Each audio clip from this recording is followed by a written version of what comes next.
Potato chips, जो कि बहुत क्रिस्पी, यमी, टेस्टी, डिलीशियस, स्वादिष्ट। वो चैनल खोल ले। सॉरी, जरा भावनाओं में बह गया था मैं। अबे साले। हम जो पोटैटो चिप्स इतने मजे से खाते हैं, क्या आपको पता है कि ये गुस्से में गलती से बन गए थे? या हम जो दिवाली में पटाखे फोड़ते हैं, ये भी ऐसे ही टाइम पास करते करते यूं ही बना दिए गए थे? तो आज की वीडियो का टॉपिक तो आप लोगों को पता चल ही गया होगा थंबनेल और टाइटल में देख के। तो हम वेट किसका कर रहे हैं, चलो वीडियो को शुरू कर लेते हैं।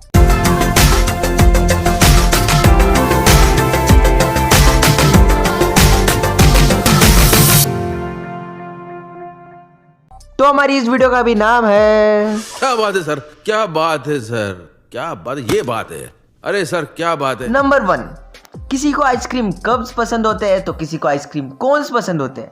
पर आप में से कभी भी किसी ने ये सोचा है कि ये आइसक्रीम कोन्स बनाया किसने? कौन है वो? कौन है वो? असल में 1904 तक आइसक्रीम कोन्स नहीं हुआ करते थे। तब आइसक्रीम को प्लेट्स में सर्व करके दिया जाता था।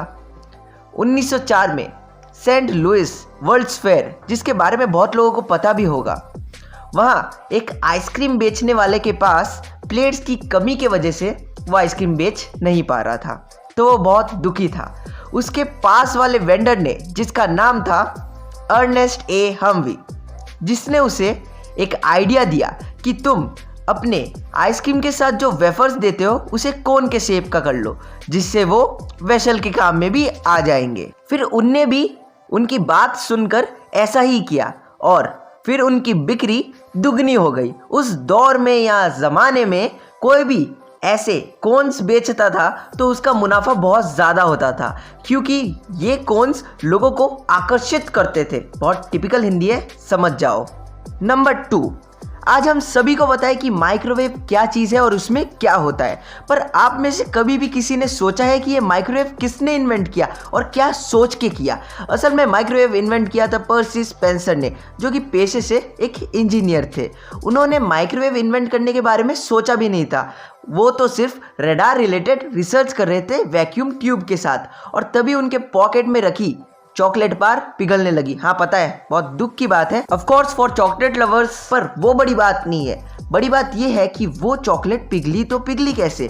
वो सोच में पड़ गए। वो सोचे कि ई का हुआ ससुरा। अरे कहना क्या चाहते हो? मतलब कि उन्हें समझ में नहीं आया कि ये चॉकलेट पिघली कैसे। तो उनके पॉकेट में पॉपकॉर्न्स थे, उनने पॉपकॉर्न को उस मशीन में डाला और थोड़ी देर में पॉपकॉर्न बन गए। तो उन्हें समझ में आया कि उनने किसी नेक्स्ट लेवल की मशीन इन्वेंट कर दी है। तो वो बहुत खुश होते हुए पॉपकॉर्न खाते हुए अपने ऊपर गर्व करते रहे। नंबर 3, तो चलिए अब जान लेते हैं कि जो पोटैटो चिप्स पूरी दुनिया में इतने मज़े से खाया जाता है, उसका जन्म कैसे हुआ। इसे जानने के लिए हमें ज़रा इतिहास के पन्नों को पलटना पड़ेगा। तो चलिए पन्नों को पलटते पलटते पहुंच जाते हैं 1853 के गर्मियों में। एक रेस्टोरेंट में अमेरिकन शेफ, जिसका नाम था जॉर्ज क्रूम, जिसने अपने कस्टमर को पोटैटोस को फ्राई करके दिया, पर अपने कस्टमर्स को वो खुश नहीं कर पाए। उसके कस्टमर ने कहा ये एकदम बकवास है। तो सोचा होगा कि हाँ मेरी ही गलती होगी, तो वापस बनाया।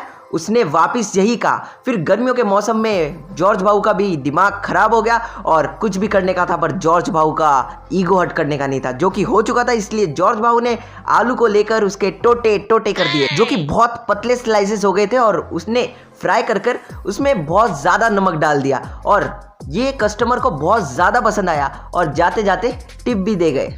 नंबर 4 की ओर बढ़ते हुए अब बात कर लेते हैं स्लिंकी के बारे में। स्लिंकी शायद से सबसे बेटर खिलौना है बच्चों के लिए, पर क्या आपको पता है कि ये भी गलती से इन्वेंट हुआ था? इसे इन्वेंट किया था 1943 में रिचर्ड जेम्स ने, और वो इसे इन्वेंट बिल्कुल नहीं करना चाहते थे। वो तो एक नवल इंजीनियर थे और वो एक मीटर डिज़ाइन कर रहे थे जो कि पावर पर ध्यान रखेगा नवल बैटलशिप्स के, और वो टेंशन स्प्रिंग्स के साथ काम कर रहे थे। और तभी उनके साथ हो गया एक हादसा, जो कि उनके साथ बहुत अच्छा हुआ, और कभी कभी तो हादसे अच्छे के लिए ही होता है। उनके टेबल से एक टेंशन स्प्रिंग नीचे गिर गया और बाउंस होने लगा। फिर उनने भी बाद में आविष्कार कर दिया स्लिंकी का, जो कि पहले सिर्फ मेटल्स का आता था, अभी तो वो प्लास्टिक्स का भी आता है। और 1945 में स्लिंकी को पहली बार मार्केट में उतारा गया और स्लिंकी 2 घंटे में सारे बिक गए। नंबर 5, अब चलिए बात कर लेते हैं पटाखों के बारे में, पर उससे पहले मैं आप सभी से एक विनती करना चाहूँगा कि पटाखे जलाने से पॉल्यूशन होता है और जानवरों को परेशानी होती है, ये हम सभी को पता है, पर बहुत कम लोग ही इसे अप्लाई करते हैं। तो मेरी आप सभी से यही विनती है कि पटाखे कम जलाइए। Social message. चलिए अब जान लेते हैं कि ये पटाखे इन्वेंट कैसे हुए। इसके लिए हमें ज़रा इतिहास के पन्नों को नहीं, पूरी किताब पलटनी पड़ेगी और हम चलिए पहुंच जाते हैं 2000 साल पीछे 200 BC में, जहां पे एक चाइनीज शेफ था जिसका नाम था द अननोन शेफ। अब नाम नहीं पता होगा तो यही नाम से पुकारूंगा। तो उसने अपनी किचन में कुछ एक्सपेरिमेंट्स शुरू कर दिए और किचन की कुछ चीज़ों को मिला दिए, जिसमें था एक पोटेशियम नाइट्रेट, चारकोल और सल्फर। अब मत पूछना कि उसके किचन में ये सब आए कैसे, ये तो किसी को नहीं पता। उसने ये सब मिलाया और फिर एक्सप्लोर हो गया, क्योंकि आज के टाइम में गन पाउडर बनाने के लिए इन तीनों चीज़ों को ही मिलाया जाता है। बस ऐसे ही इन्वेंट हो गया था पटाखे 2000 साल पहले। आज के लिए बस इतना ही, फिर मिलेंगे किसी नए टॉपिक नए वीडियो के साथ या इसी के पार्ट 2 के साथ। तब तक के लिए बाय। और वीडियो अच्छी लगी हो तो वीडियो को लाइक करो, चैनल पे नए हो तो चैनल को सब्सक्राइब करो, घंटे को बजाओ टन से, कमेंट शेयर करो मन से। Thanks for watching.